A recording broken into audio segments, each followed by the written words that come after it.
Welcome to the last breakfast. Please enjoy the video. You start by confirming you're signed into the correct Google account and then update Chrome or your Android system so features work reliably. Once done, restart the browser or phone to clear transient errors. Next, open passwords.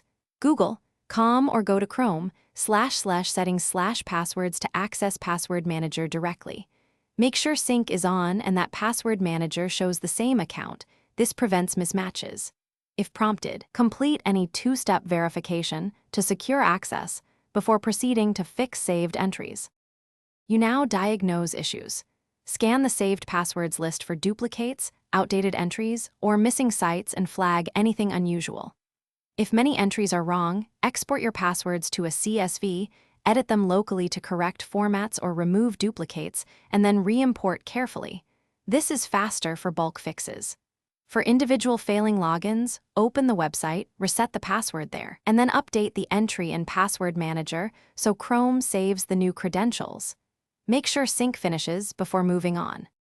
Finish by forcing a sync.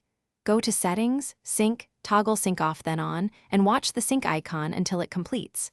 If passwords still diverge, clear browser cache and cookies, or temporarily remove and re-add the Google account to reset sync tokens. Once done, verify entries across devices. If problems persist, test in incognito or on another device to rule out extensions or profile corruption. This isolates the issue and tells you whether to reset the browser profile or contact Google support. Thanks for watching. If this was helpful, leave a like and consider subscribing. See you next time.